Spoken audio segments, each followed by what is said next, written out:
Right, here we go, ladies and gentlemen. Great to see you all here, and you're more than welcome. So,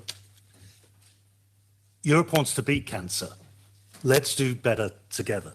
We're live here in the European Parliament in Brussels and broadcasting, as you can see, on YouTube to viewers all over the world. Let's welcome everybody watching to the launch of the European Cancer Community Foundation.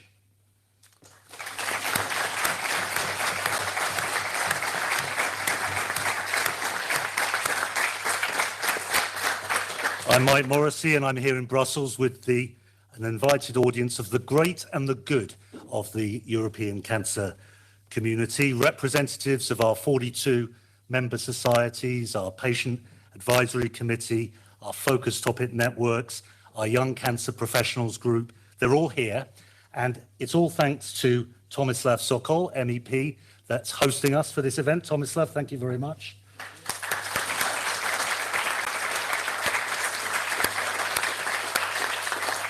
We'll be hearing from Tomislav very soon, and we also have many other people. It's like a who's who of the cancer world here. We've got Walter Ricciardi, the chair of the EU Cancer Mission Board. We've got Marina Zanki, the director of the EU Health Funding Agency, HADEA. We've got Christina Nicolescu from the European Investment Bank.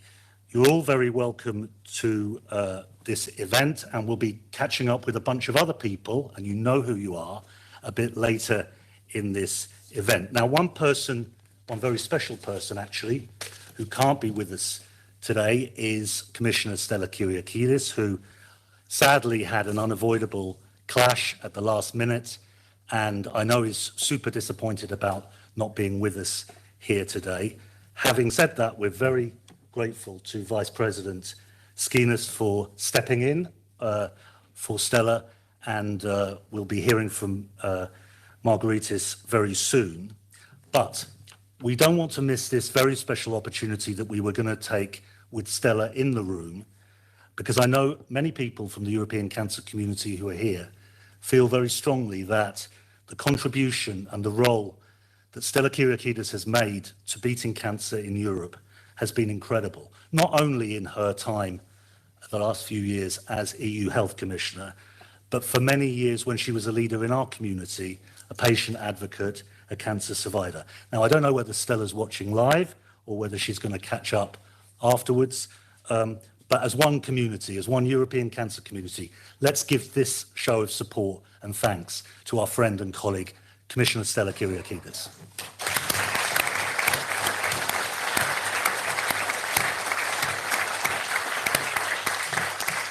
So now it's time to hear from the person whose brainchild it was to create the European Cancer Community Foundation. Ladies and gentlemen, the President of the European Cancer Organization, the creator and founder and chair of the European Cancer Community Foundation, ladies and gentlemen, Andreas Haralambous.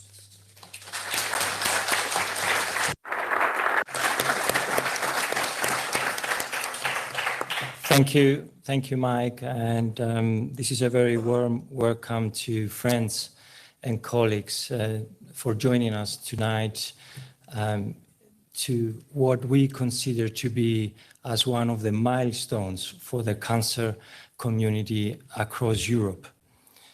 This is the official launch of our foundation, a foundation which has the perspective to make a real difference in cancer across Europe. It is a foundation which we envision to make a difference and fund efforts, large as well as small. It is a foundation which was dismissed once as being a dream, a far-fetched opportunity. But tonight, it becomes reality thanks to the consistent efforts of many selfless volunteers, many of which are sitting together with us in the room. To all of you, I want to say a profound thank you. Thank you for everything that you have done and will do in the near future. Together, we have created a valuable new source in order to better manage and control a relentless disease. This is a means that has the power to empower societies, consortiums, as well as sole people to pursue innovative approaches when it comes to cancer care. Let's face it, we are fighting a formidable enemy here, and it is very easy to forget the scale of the problem we're dealing with. Every year, about 4 million European citizens are being diagnosed by cancer, and about 2 million lose their lives to cancer. So it is incumbent on each and every one of us to think differently. We need to do more, and we need to do more in a better way. What we are unveiling tonight is not just another foundation. It is one that touches the very heart of the cancer community across Europe, because it's echoing the need for better funding, more funding of efforts to tackle cancer across Europe. And this needs to be done efficiently, effectively, but most importantly, promptly, as these needs emerge. And let's not forget that we are addressing the essential needs of mothers and fathers, brothers and sisters. People are suffering profoundly. People are being deprived of what resembles to a normality. People don't even have the opportunity to have a quality of life. So by any measure, this is simply unacceptable to the cancer community and to our foundation. The European Cancer Community Foundation makes a promise that it will put these issues to the spotlight, and we will invest any resource in our disposal to address these issues effectively. Our foundation is not based on a classic business-like model. We simply don't want that. What we want is our donors to become an integral part of the foundation. We want them to share our vision about helping create a better life for those touched by cancer, meaning not just patients. And this can be achieved through novel solutions and intelligent implementation strategies. To just give you a few examples in the ways that the foundations we believe can make a difference is by innovations as well as enhancing efforts to implement, for example, the new cancer plan in Romania, to facilitate gender-free HPV vaccination in Croatia and Hungary, also to help marginalized population as a result of their disease to have better access to quality cancer care. The foundation can also help to expand interdisciplinary education across Europe, contributing to a better, resilient healthcare system across Europe. We have so much to do and many ways to do it. And with the generous support of current and future donors, we can make it happen. So there is no limit to what we can achieve. We just need the tools to make it happen. Thank you again, everyone. Thank you.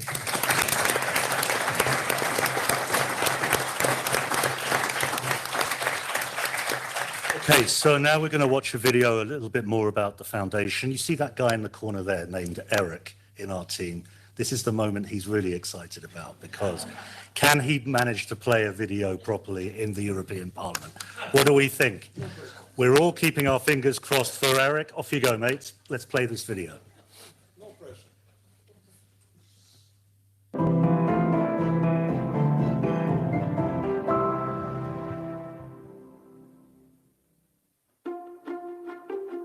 Cancer care is improving dramatically on so many different levels, on so many different aspects of medical care and social care for cancer patients and cancer survivors. Dedicated organizations and innovative projects are driving change all across Europe, but many of the smaller inspired efforts struggle for funding. We can help. The European Cancer Community Foundation is a non-profit organization dedicated to supporting exceptional projects making a real difference. We believe that everyone deserves access to high-quality cancer care, and we're committed to breaking down barriers that prevent that. What is different about this foundation is that it transcends national borders and medical boundaries. It can provide grants to all types of organizations and across Europe and across all the cancer types. The European Cancer Community Foundation is all about saving lives and certainly improving lives of everyone touched by cancer. Creative projects make a real difference in cancer care. The foundation can help many of them survive and thrive. It can also finance and commission new ones to meet unmet needs. No other foundation has such deep roots in the European cancer community. There is so much potential here. The European Cancer Community Foundation is the latest step on the path to better cancer care. Join us on this journey.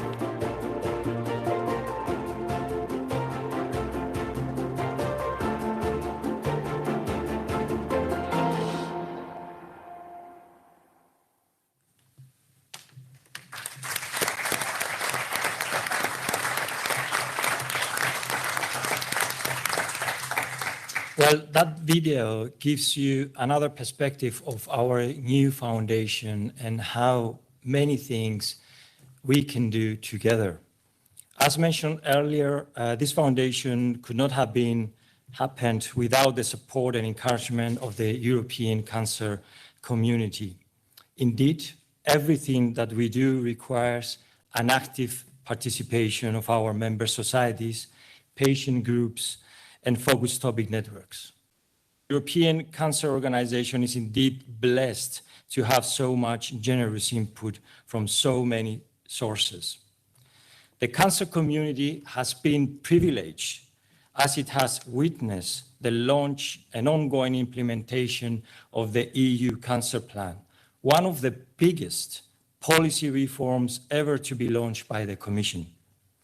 A legacy, if I may say so, for the present and the future of Europe. Within the context of the plan, we have been working in close collaboration with the Commission in implementing the plan. And throughout this journey, we have witnessed the support across all directorates. And we envision this support will be extended to include the work of our foundation. I am confident that the presence of Vice President Skinas is a clear message of that. So please give a warm applause to Vice President Skinas for his speech in relation to our foundation. Thank you.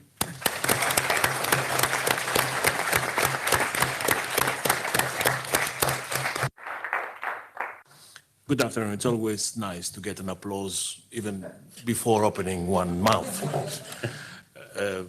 Dear Tomislav, Mike, Agapite Andrea, dear participants, ladies and gentlemen, friends, sponsors, welcome to this important launch of the European Cancer Community Foundation. Let me start on a more personal note. I think that when the story, the legacy of this commission in the current political cycle will be assessed, there will be no doubt that the health chapter of this commission would be one of the most prominent, one of the most central, one of the most visible achievements of the current commission. Together with Stella and under the leadership and continuous help and support of Ursula, we have managed to produce a small European miracle in health policy, the story of which has not yet been sufficiently told and explained. It is not only the pandemic response, it was not only the fact that we have exhausted every centimeter or inch of EU competence to make sure that we have the tools to cope with this sneaky virus that hit us, organize the biggest ever vaccination program in the history of mankind, organize unprecedented crisis management responses.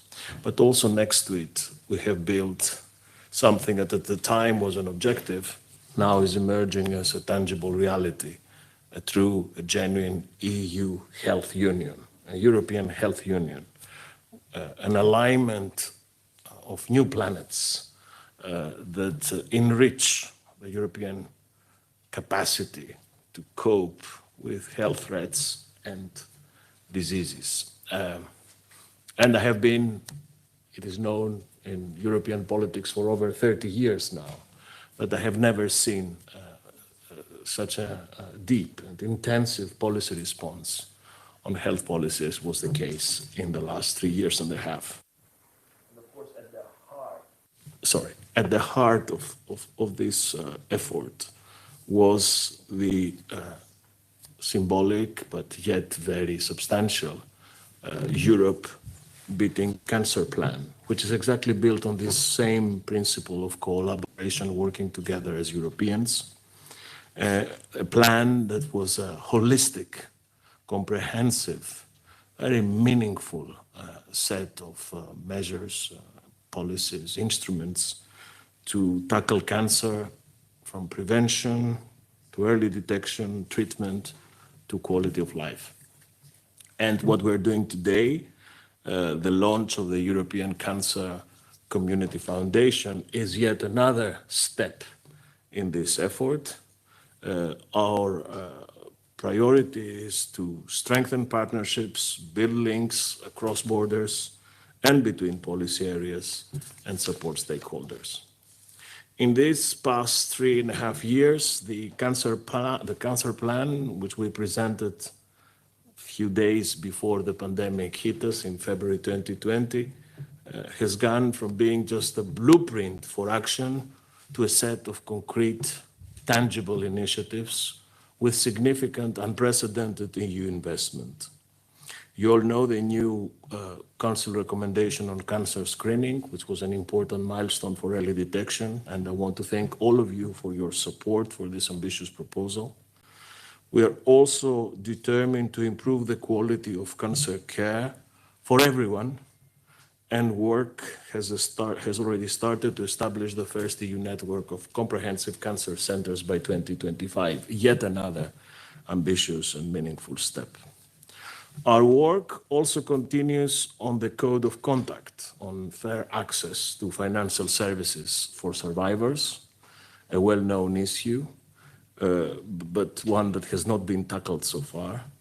By adopting this code next year, we hope to be able to ensure that the right to be forgotten is a fundamental right for survivors recognized across the European Union. And later this year, we will present a prevention package, including new recommendations on smoke-free environments and on vaccine-preventable cancers. Dear friends, the cancer plan is a European plan and is a universal plan in the sense that we have never seen it as part of a sectoral, policy-centered approach. This is a whole of society, whole of policy approach. It touches everything and everyone. That is why it is supported by unprecedented funding envelopes of a total of 4 billion euros.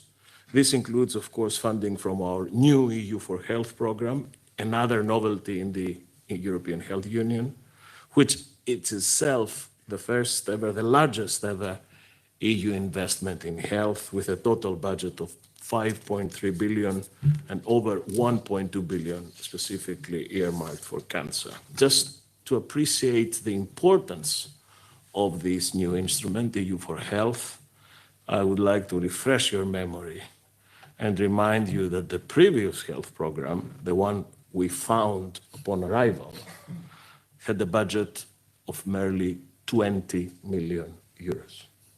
So we jumped from 20 million to 5.4 billion. And this is also the moment to thank our colleagues here in this House, in the European Parliament. Tomislav and others are here to thank them for their unwavering support in our efforts to have this meaningful instrument. So we now have unprecedented, historic funds to strengthen our health systems, to ensure greater access to healthcare. And this is something that we should acknowledge collectively and celebrate collectively.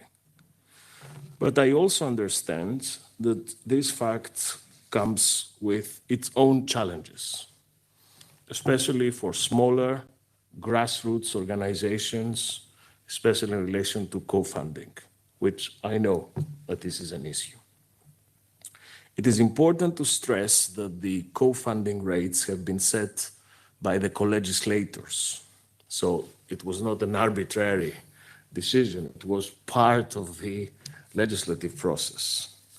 Yet, we know that this still represents a challenge for many of you, for many of the groups represented here. And these are groups that we need. These are groups that make an important, a crucial contribution to our cancer community.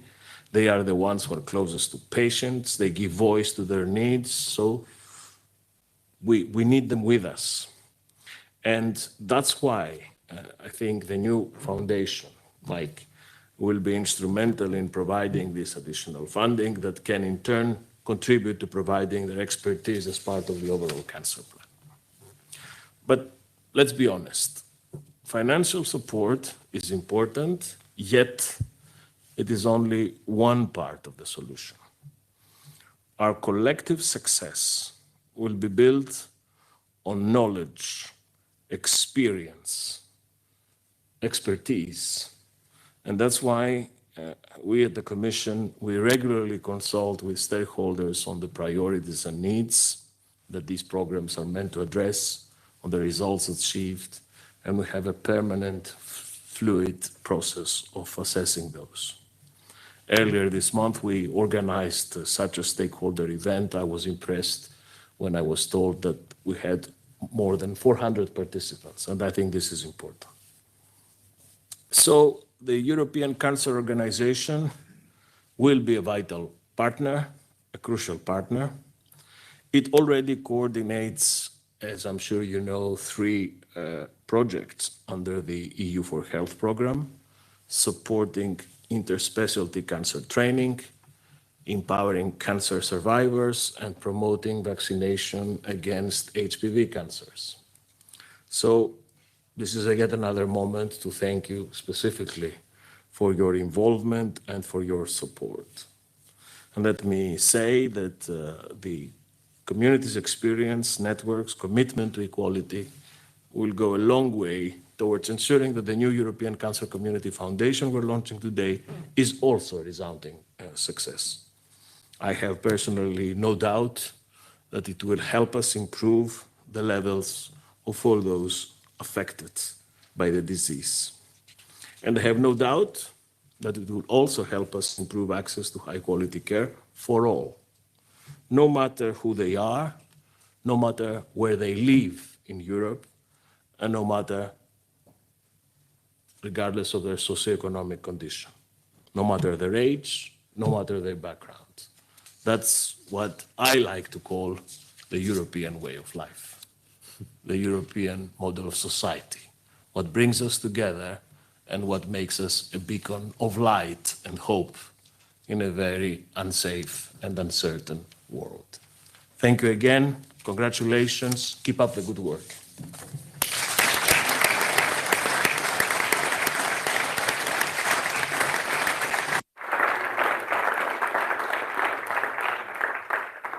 So you see that board over there. That is something that we're all going to sign later during the networking event.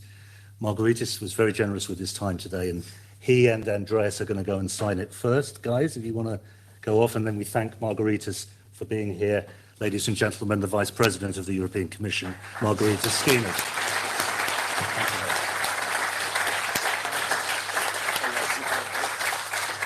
So this is supposed to be a bit of a photo opportunity, so get your cameras out. And if you haven't noticed the URL for the foundation, European Cancer Foundation.org, there it is on the big screen as well. And you can follow us on Twitter at EUR Cancer Donate.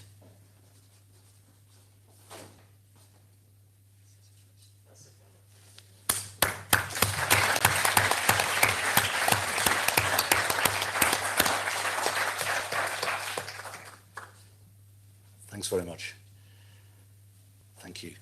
And the clue is in the handle, EUR Cancer Donate, and you can encourage all of your rich friends and well-connected organizations to go to europeancancerfoundation.org and thank you, and help us with the launch of our foundation. Now, let's move on to something else. Who has heard of the Sea of Change Choir from Ireland? Who's heard of them? Anybody heard of them? Right, yes, there's some people at the back there, some Irish people. Walter knows who they are, which is great. Well, let me tell you a little bit about them.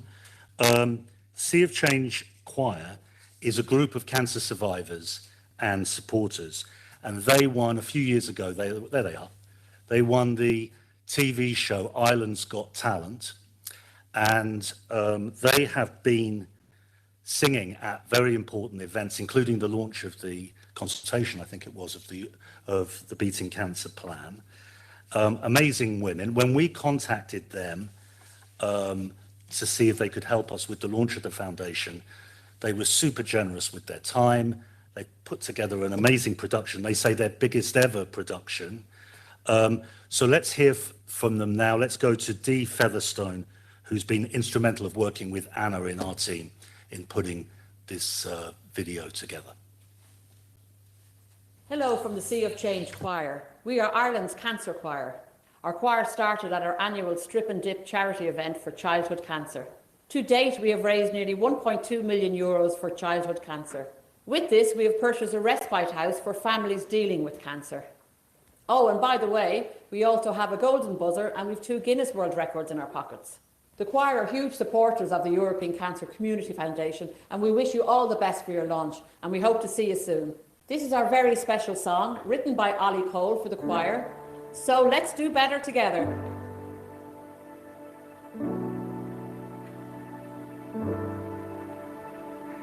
It's not knowing,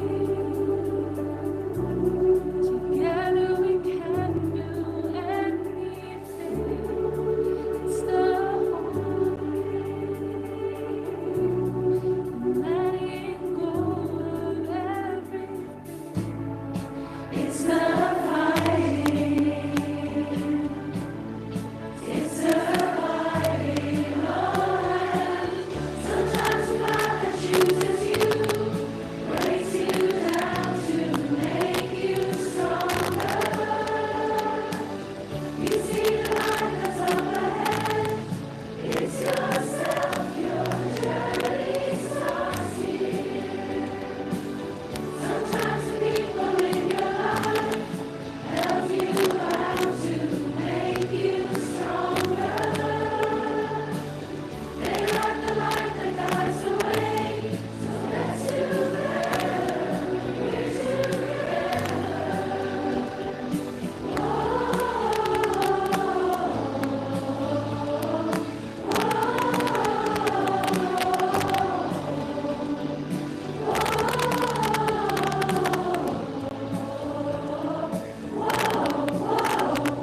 Well, a huge thank you to the Sea of Change Choir. I know that many of the choir are back in Ireland watching us live on YouTube now. It's been an amazing effort and a huge amount of work for all of you, and we look forward to seeing you again soon at one of our events, ladies. And what a powerful expression of your fight against cancer and the support that you give each other. As you can see, I've come down here to the front row, and as you may have seen on our website, Audi has been one of our initial supporters at the European Cancer Community Foundation. Now, there's no car in it for me, is there, Volker? People, okay.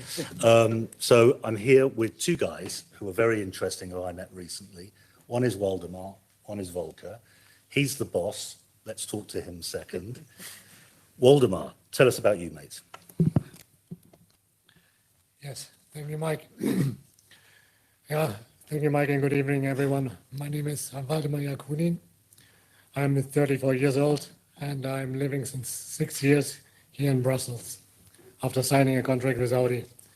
I'm originally from South Germany. And? Yeah, What's obviously. your story, mate?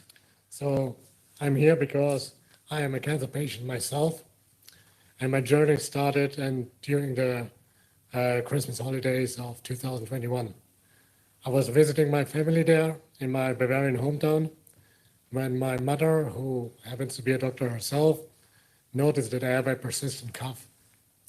So she sent me to her examination at the local clinic, and 2 days later I was diagnosed with thymus carcinoma. It's a rare cancer disease located in my upper part of my chest. So immediately we started the necessary treatment. I received a biopsy, chemotherapy, radiation therapy, and we planned a surgery in order to remove the tumor from my body. Understanding how important it is to have family support during such a period and doctors that can explain you these complex steps in your native tongue, we try to do it all in Germany.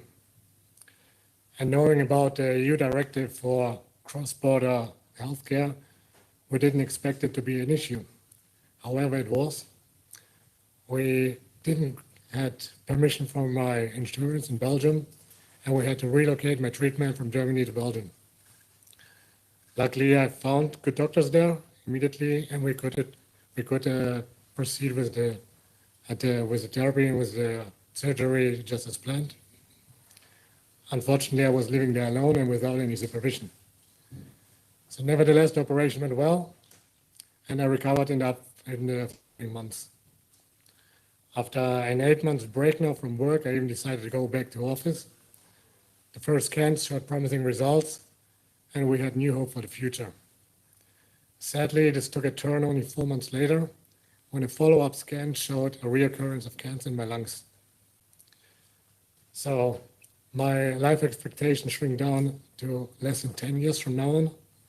The disease was back in a non-curable form, and we had to continue with another chemotherapy.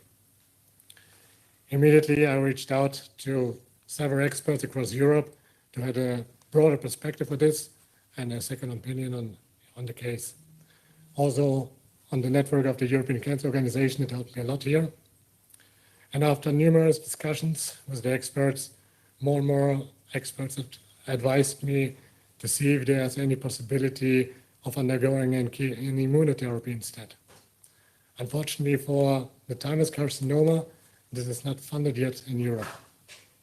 So I had to find a clinical study to participate in. After yet another month of research and some bureaucratic hurdles, we managed to find one at the Gustave Roussy Institute in Paris, this time with the permission of my insurance. So in the beginning of this year, we started finally the second round of therapy under the supervision of Dr. Benjamin Bess and his super competent team. And 6 months later, we have the first encouraging results there. In the next upcoming 18 months, we will continue with this therapy, hoping that we have the same results also in the future, obviously benefiting me as a patient, but also the cancer research for rare cancer diseases. And you're a young guy, right? And you've got a job at Audi. Pretend he's not here. Yeah. What's he been like, the boss? How, has he been tough, easy, what? He can be both. But yeah, I mean, of course, when you receive such a diagnosis, you have to deal with so many things. And I was very happy that the job was never one of the issues I had to deal with. I had from my employer nothing but support over the whole period. It was by just keeping my back free at work when I was absent, granting me job security, or even helping me with local administrations. Because of this, I could even focus on all these tasks that I was encountering. So both Audi Brussels, their management, and the social partners from the union supported me really a lot during this period. I'm very proud of this. Okay, and Volker, when you heard this news about Waldemar, how did you feel? You want to hear the truth? Yeah. Shit and why? Yeah, I think it's a diagnosis who nobody wants from us, what we learned today from you, 4 million in Europe who gets this diagnosis. And I think it's important to support our people, because the people are the most important thing what is in a factory or at every supplier in the world. No? And the first thing, or after we discussed Waldemar, it was foreseen that he changed in other area from our business, and additional, it was foreseen that he goes the way for a leader in our factory, for training, and we decided, and that was not a long question, it was very short discussion. Let the place free for him. Every time when he come back, he can step on, and the next, let the place free that he will be a leader in the future, and he must fight now his fight against cancer. And I'm also very proud of this, that he said it, that our unions in this case play a very, very good role, because he had a lot of problems. He gets information of the cancer on the wrong place, on the wrong time, because he said he was in Germany, but he's insured here. You can imagine what happens then. We speak from Europe, but there we are one country. And so the unions, they help him in this first a lot.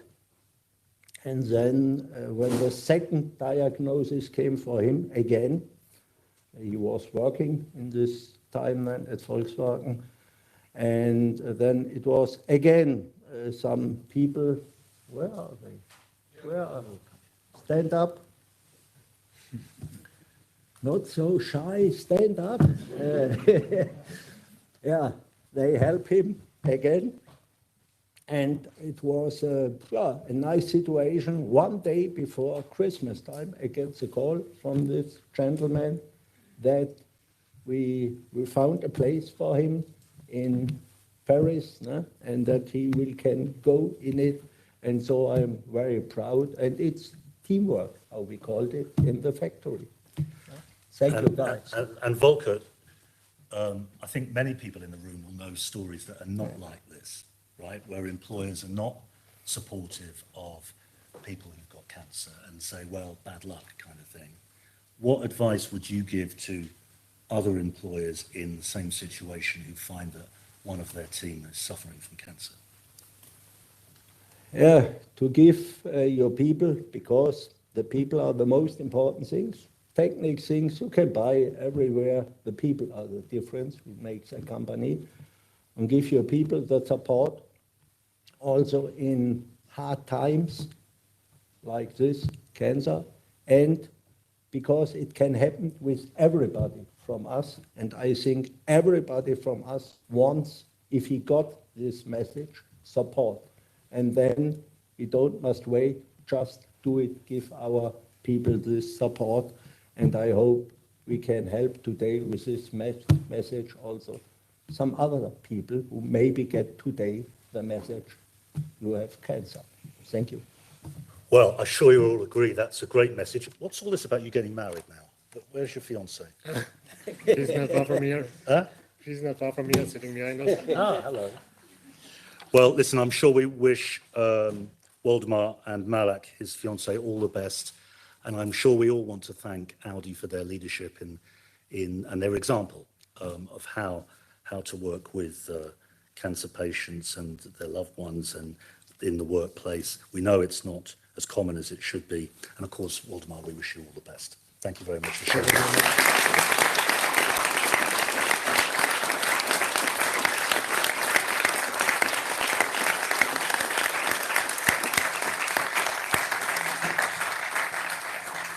Okay, change of pace. Who likes the Eurovision Song Contest? Hands up.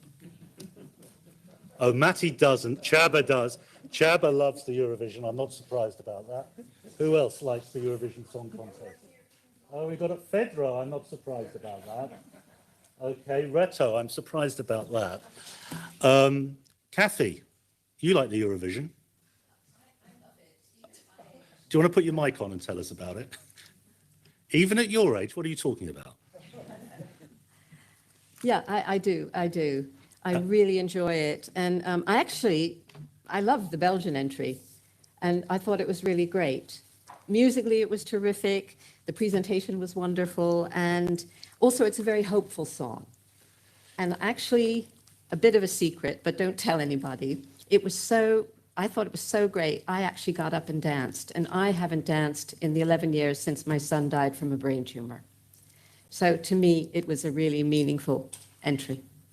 So Kathy and I were texting each other during the Eurovision Song Contest. I had a glass of rosé, and we were chatting about it. It's nice to see the retro version of the Eurovision logo, which we have to use because the new one is copyright.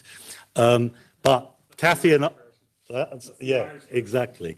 So Kathy and I agreed that the Belgian entry for the Eurovision Song Contest was the best, even though Sweden won.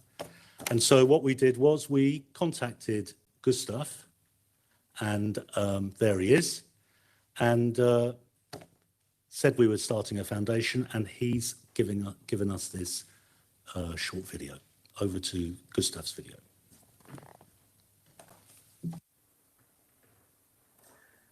Hi, my name is Gustav. I represented Belgium at the Eurovision Song Contest, and I was very proud to represent Belgium. I'm also very proud to be here today. Cancer touches all of our lives, unfortunately, and therefore I'm very happy to be part of the launch of the European Cancer Community Foundation. I dedicate this song to the mission of the foundation and to everyone out there who is struggling.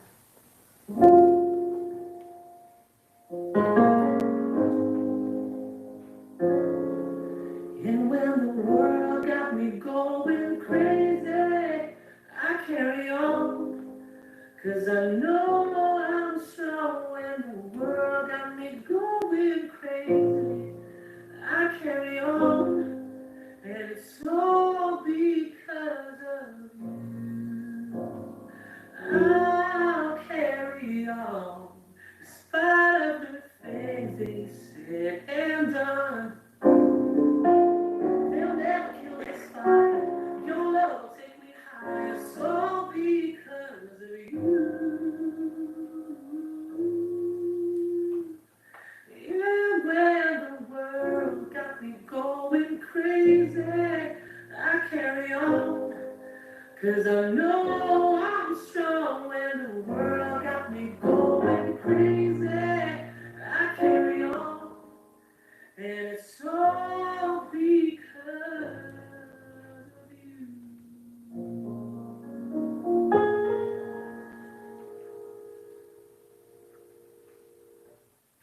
Let's do better together.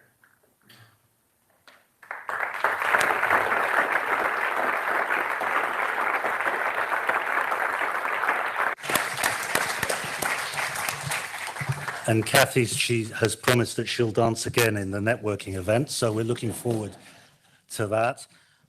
Now, we know that we've got a lot of people watching us live on YouTube across Europe right now.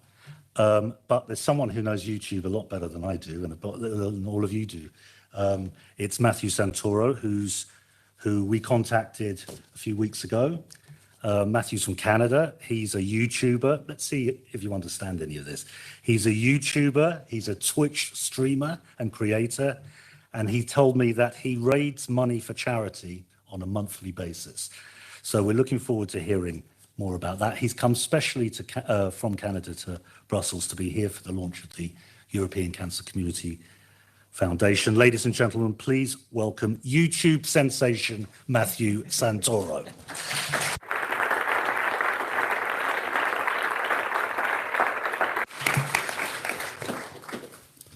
Hi, Mike. Thank you for that introduction. So first off, I just want to give a big thanks to the European Cancer Community Foundation. I'm very grateful to be here. It's my first time here in Brussels. It's a lovely place. I've eaten more chocolate in the last 48 hours than I probably will all year. It was lovely. Yeah, Mike, Eric, Julie, the whole board, Anna, just everybody for this opportunity. Yeah, so my name is Matthew Santoro. I've been a full-time YouTuber for 7 years. I've been making videos since 2010. If you recall, back in 2010, it was very weird to put yourself on the internet, if you guys remember that. And I think that's how I gained my following, was I was one of the first weirdos to do that.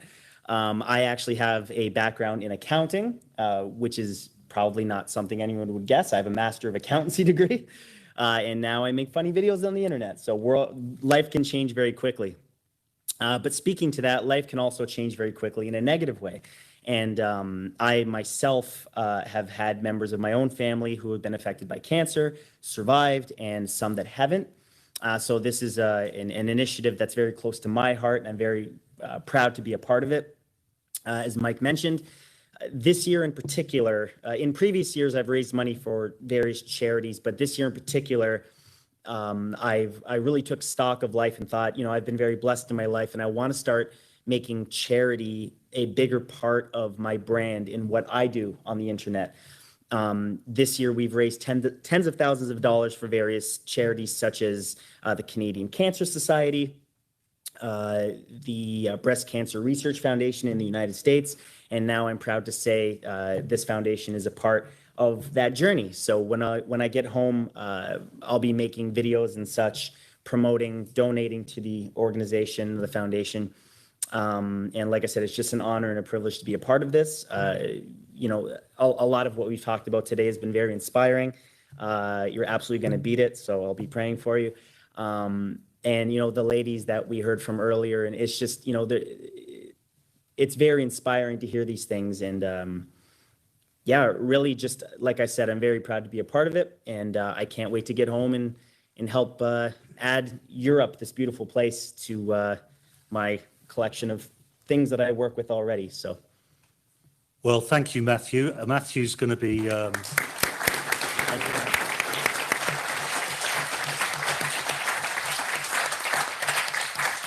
There are all the ways you can follow Matthew. You've got how many followers? Is it 6 million or something? Yeah, 6 million. So a few more than Mark Lawler. That's true.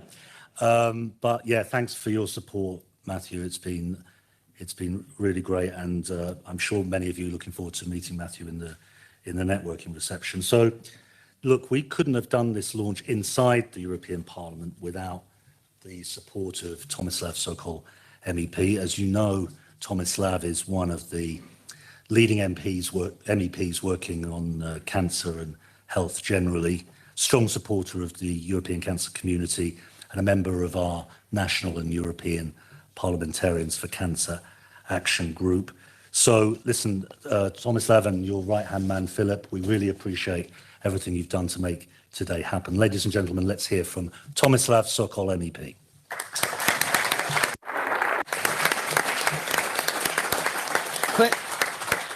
Thank you, Mike. Even though you didn't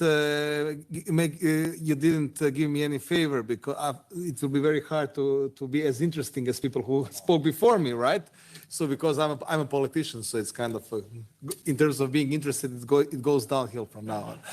No, I'm kidding, but really thank you very much for being here. This is a very important event. Also, it's been great to have Margaritis here because this also shows that we can all work together. So all the institutions, the Commission, the Parliament, and everybody else, and that this is really a common project which transcends national borders, party lines, and things like that. So I think this is the first message, which is very important.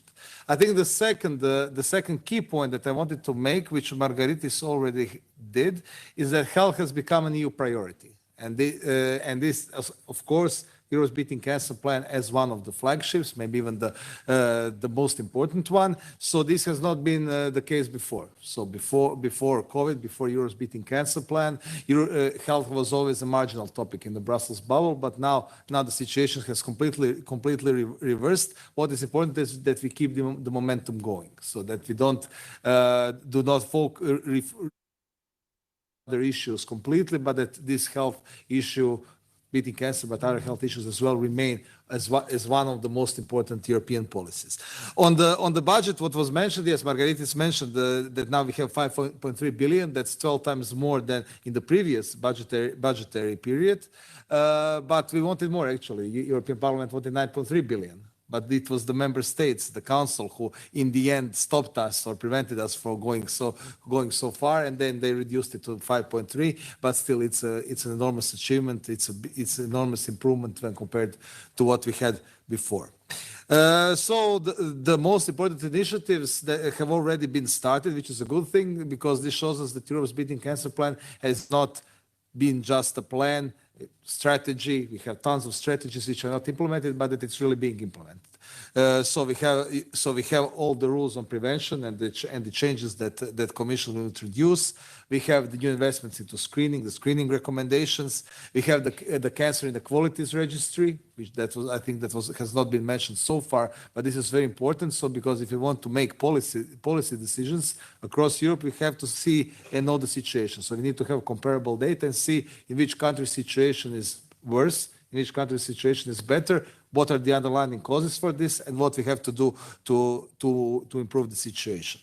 And of course, on the right to be forgotten, Margaritis mentioned the code of conduct, but we have also done something on the legislative level. So I'm glad, and I was the shadow rapporteur for the Consumer Credit Directive. We managed to include the right to be forgotten in this directive, and this was actually my proposal, a proposal of my political group, and we were able to get the final compromise. So now right to be forgotten will become part of the next Consumer Credit Directive, which will definitely help patients that they are not discriminated against in terms of getting consumer credit, which I think is a very practical achievement that we were able to make along the lines of the Europe's Beating Cancer Plan.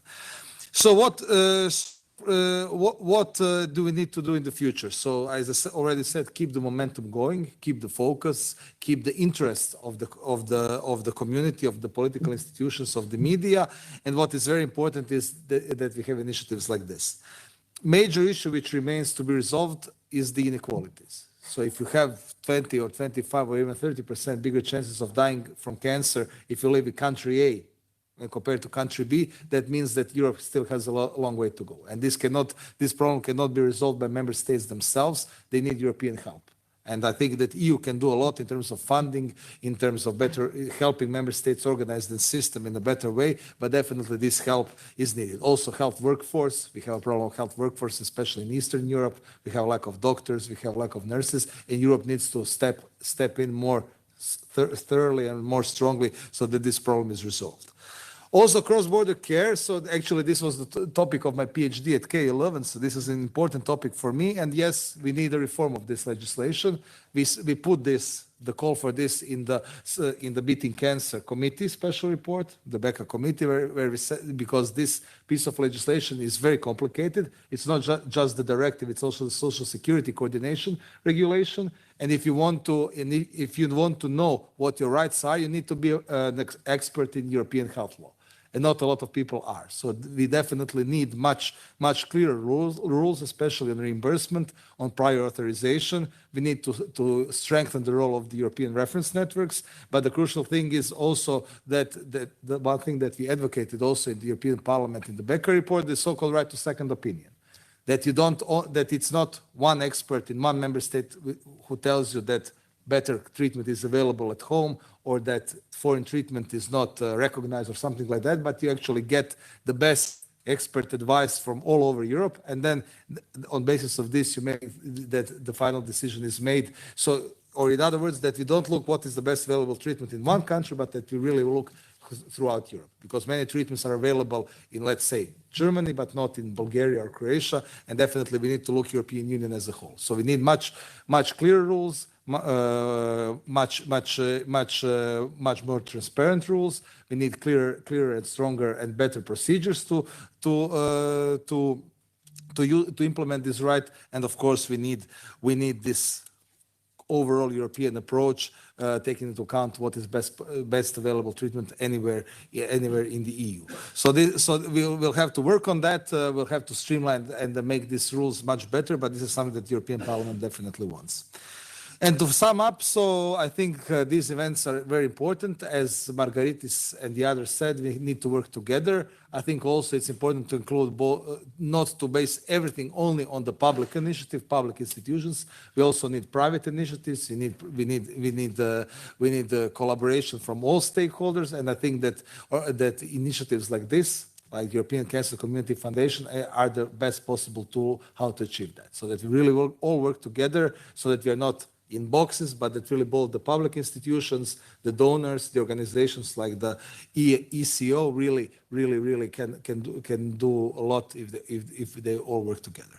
So thank you very much again for being with us. I didn't expect such a big number, I have to say, because it's Thursday afternoon, but this really shows how important this topic is and how broad support we have for fighting cancer, and we'll continue to do so. And what is crucial is that we all do this together. Thank you very much.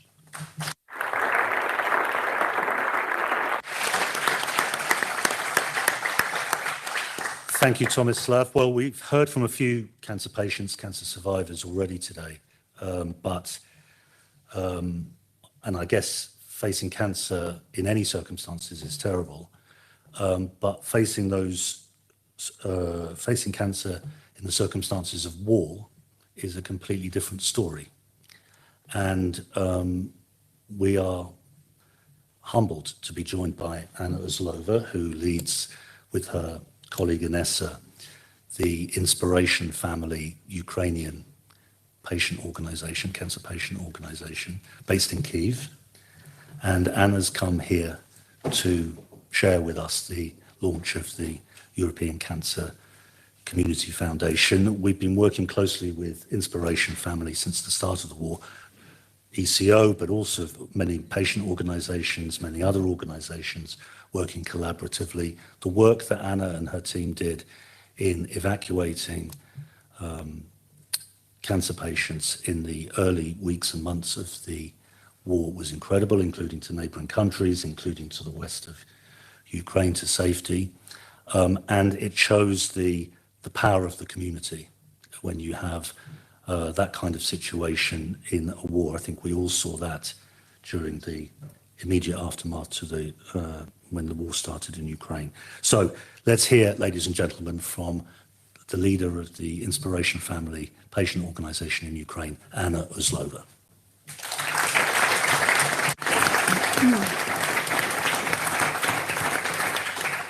Thank you, Mike, for introducing me and for Ukrainian flag on the monitor. Good afternoon, everyone. Of course, first of all, using this opportunity of being in European Parliament, I would like to thank you all, European cancer community, for the huge support you provide to our cancer patients during this time, since the war started. Our charity foundation, Inspiration Family, was established in September 2020 in Kyiv, and we support adult cancer patients. So since this time, we have been working as patient advocates, representing their voice in different government institutions and defending their rights to worthy treatment, because all co-founders of our foundation know what it means to be a cancer patient, because we all are cancer survivors. The full-scale version that was launched in 2022 created big challenges for Ukrainian patients and for our healthcare system. In order to survive in such a situation, it is extremely important to have support, and such support was provided by European cancer community. It was very quick, timely, and necessary reaction that saved a lot of lives. After almost a year and a half of the war, we can see how important it is to develop collaboration and relationships. Every time together, we try to find some solutions and way to improve the situation with treatment for those patients who are being treated in Ukraine, for those who displaced across Europe. And now, working together, join our efforts, we in Ukraine feel like part of European cancer community, because actually Ukraine, it's Europe mentally and geographically. So we are looking forward to participate in a new project with European Cancer Community Foundation, which I'm sure will improve access to treatment for all patients. So often we compare fighting with cancer to fighting war. In order to win in this battle, we need strategic thinking, motivation, strong motivation, and of course we need weapons.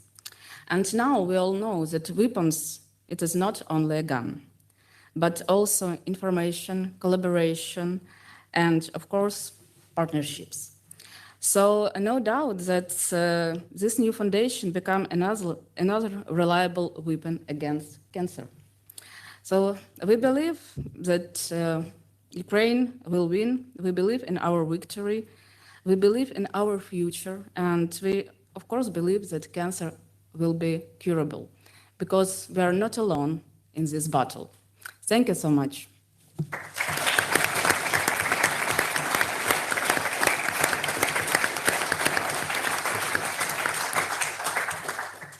Thank you so much, Anna. Great to have you with us. Now let's hear from another one of our corporate supporters, our friends at Ton Hotels, who are supporting the launch of the European Cancer Community Foundation. Nils Helger is over there, I believe. Nils?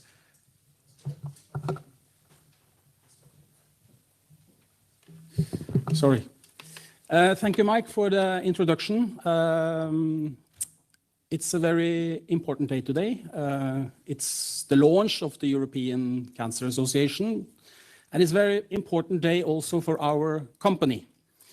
Today, on this very day, our owner and founder, and still very active in our business, Mr. Olav Thon, is celebrating his 100th birthday. Mr. Thon decided 10 years ago to create his own foundation. He transferred assets of a value of 2.5 billion euros into this foundation, making it the second biggest foundation registered in Norway. This foundation hands out up to 10 million euros on an annual basis to different organizations and different causes. And one important pillar, of course, in this foundation is medical research. Cancer somehow affects us all directly and indirectly. We are a hotel company, and you will probably ask, what can a hotel company do on this? Well, we have more than 500 or 500,000 guests passing through our hotels here in Brussels and in Rotterdam on an annual basis, or passing through our beds, I would say.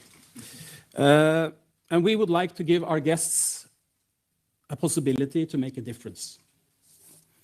We give every guest staying for more than one night in one of our hotels the opportunity to choose if they would like to have their rooms cleaned or not. And if they choose to have it cleaned, the guests can choose between 3 different charities or non-profit organization, which Thon Hotels will support with €5. So you make the math yourself, 500,000 times 5 could create some money. We are therefore very happy that we now can start a collaboration with the European Cancer Association as one of the preferred charities or non-profit organizations. And we think that this organization is something which our guests will support. Certainly, probably, cancer is something which concerns also them. So we wish the European Cancer Organization a lot of success on the very important work you are doing. And I both hope and think that Thon Hotels, and most importantly, our guests, can be good partners with you in the future. So once again, thank you for the collaboration, or thank you for letting us collaborating with you, and all the best and good luck.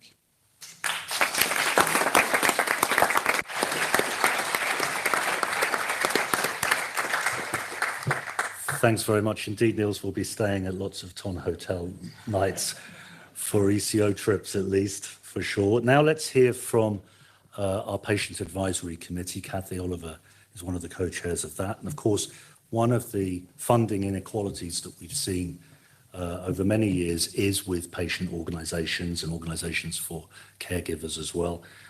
Kathy. Thank you very much, Mike. As well as being the ECO co-chair of the Patient Advisory Committee, I'm also the chair and founding co-director of the International Brain Tumor Alliance.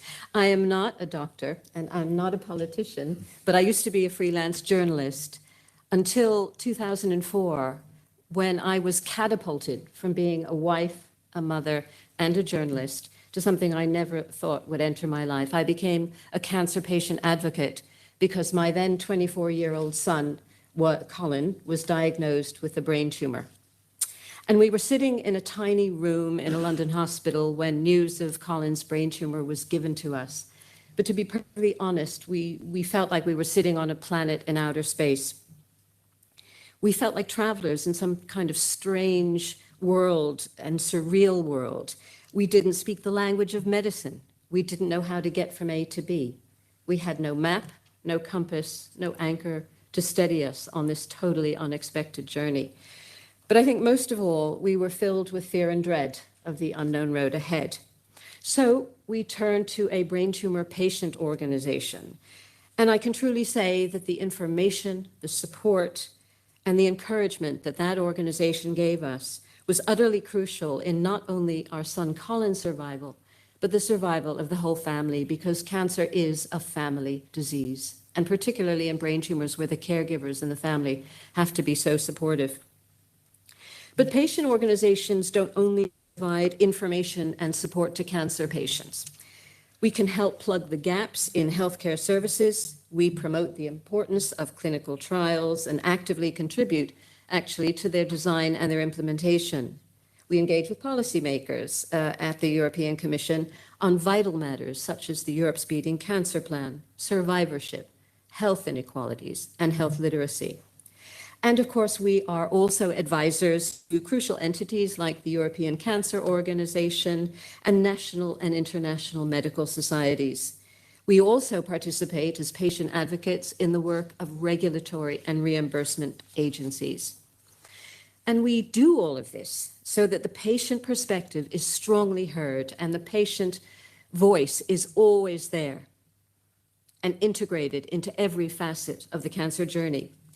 And we also regularly collaborate with other site-specific cancer organizations, especially patient organizations and those who are a member of the ECO Patient Advisory Committee. Because we know that by working together collaboratively as one voice, we can achieve so much more than if we worked as individual organizations. And Anna Uzlova has spoken to you very movingly about what it's like to live in a war-torn country and at the same time fight cancer. I mean, I cannot imagine what it's like to be in a country at war and be diagnosed with cancer or have to continue your cancer treatment. And we're really proud to be working with Inspiration Family, Anna. I think We as patient organizations can react very quickly to crises like the war in Ukraine. We're knowledgeable, we're efficient, and most of all, we are strongly networked. We use our established communication channels to great effect, and this has been repeatedly demonstrated during the war in Ukraine. And our advocacy work will continue during the war and during this tragedy and beyond. But many of our patient organizations do everything I've told you about on an incredibly tight budget. We do what we do with courage and commitment, but all of this, of course, takes resources. And quite frankly, sometimes we exist from year to year, literally on a wing and a prayer.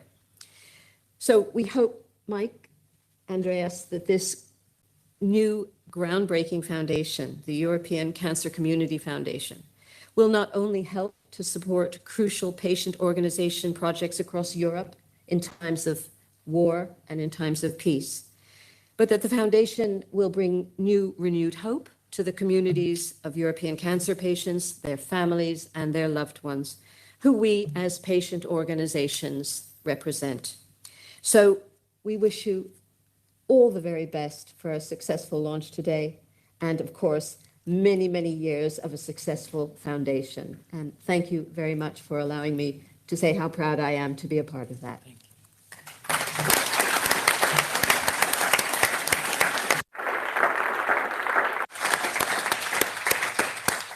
Thanks very much, Kathy. We're coming towards the end of our interventions, but we do want to hear a global perspective. And our friend Andre Ilbawi from the World Health Organization was kind enough to come and join us to support the launch. Andre? Thanks, Mike. And what a privilege to be here. Excellencies, colleagues, friends, let's start with the harsh reality. Cancer is an intensely personal and a brutal disease. Every family, as we've heard today, will in some way be touched by cancer. It evokes the strongest collective responses and brings the best out of the joint human efforts. But in the past 2 decades, we've seen cancer take a turn for the worst. It is now a disease that divides us. We see that the history of solidarity has now made way to inequalities. We see ingenuity is measured not by how many people can access a product, but by whether or not the products are on the market for a few. Ladies and gentlemen, these trends are worrisome, and we see it every day. Solidarity that we've heard that is so powerful in the European Union is absent in so many places around the world and is threatening the very way of life that we've heard. It is scary to think that in Europe, the likelihood of surviving a cancer diagnosis is dependent on the educational level of the person who has the disease. What does that say about the systems we've created? What a frightening thought. These systems have become so complex, so disorienting, that it is difficult for people to navigate them. In the first year after a cancer diagnosis, a patient will see 30 providers. Tell the story again, build a relationship, and then see a new provider and have to tell the story again. That complexity is dehumanizing. That complexity is disorienting. But that is the reality for the large percentages of people who are diagnosed with cancer globally. They are simply not able to access the care that they deserve. These are complex times. Our shared institutions that are designed to bring us together are now mired by inequalities and divisions. But let's also celebrate. The EU has a magical moment. There has been no ambition like the EU Beating Cancer Plan. It is a generational opportunity. Yes, we will define success as to whether or not survival will improve, but really, the opportunities to define success will be determined by communities. Communities that will be and should be more supported and that should be more engaged. With the launch of the European Cancer Community Foundation, cancer in Europe has a new grounding in solidarity. Together we stand in support for the countless cancer advocates in the region, but most importantly, those that are acting locally. And this provides them a platform for change to be stronger in their communities. With the European Cancer Community Foundation, we also have an opportunity to reorient care, to be present for families during the most difficult times in their lives, to empower health professionals, and to create a platform for social change. This is the moment for global solidarity. At WHO, we stand ready to work with you, to work with partners around the table to implement, to innovate, and to be present for people everywhere. When we succeed, millions will benefit, and we will leave behind a generational legacy that will define the era that we live in. Thank you to each of you for the work that you do. Thank you for the service that each of you provide. We know many of you have done work without being supported. Volunteer time to be present when someone is diagnosed with cancer and needs a hand to hold. We stand with you, and we will change the chapter of cancer with this new beginning. Thank you again.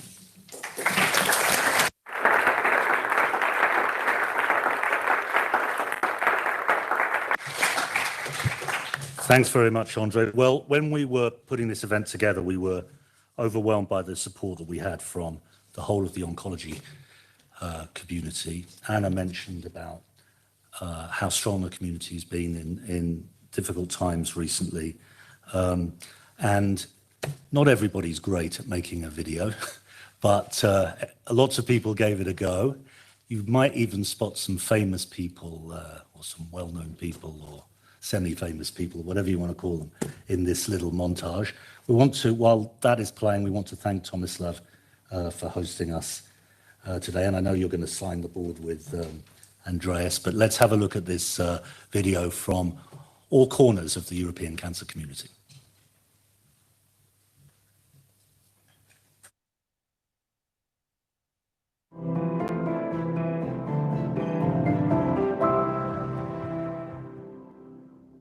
Hi, I'm Fran Drescher, and I'm here in support of the European Cancer Community Foundation. Let's do it better together. Europe wants to beat cancer. Let's do better together.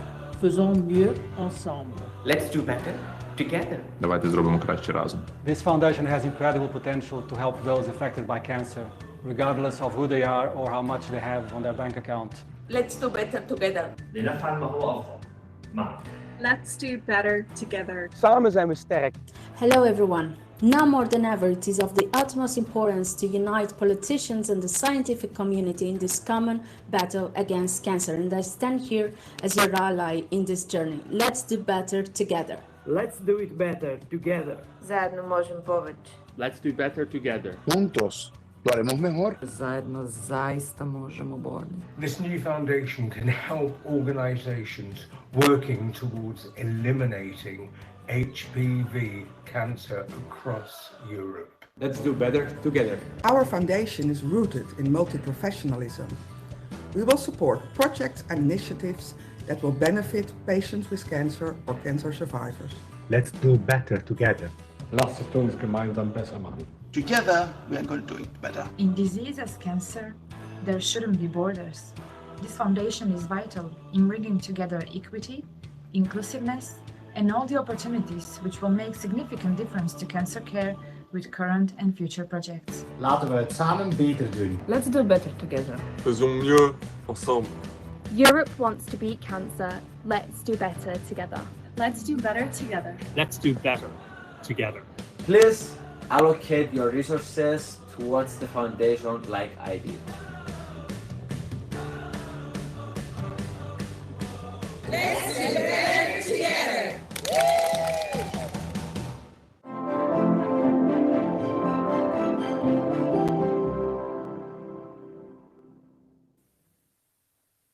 Okay, so,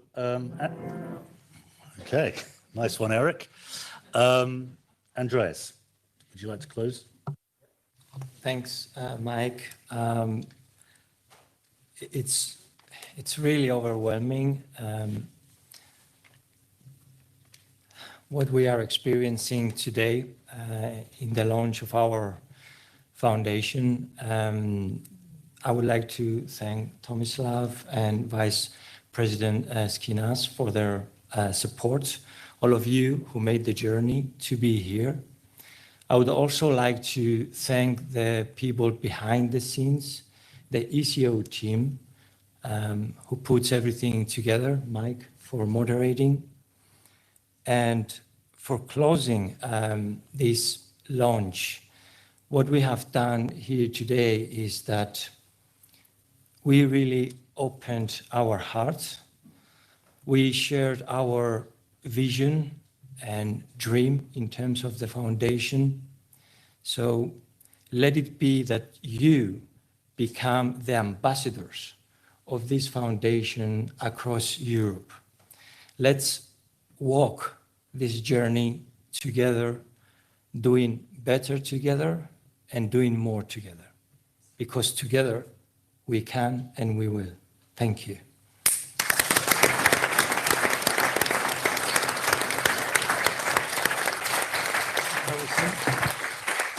So Tomislav and Andreas are going to go and sign the board and have a bit of a photo op. That board is going to move downstairs to the 3rd floor.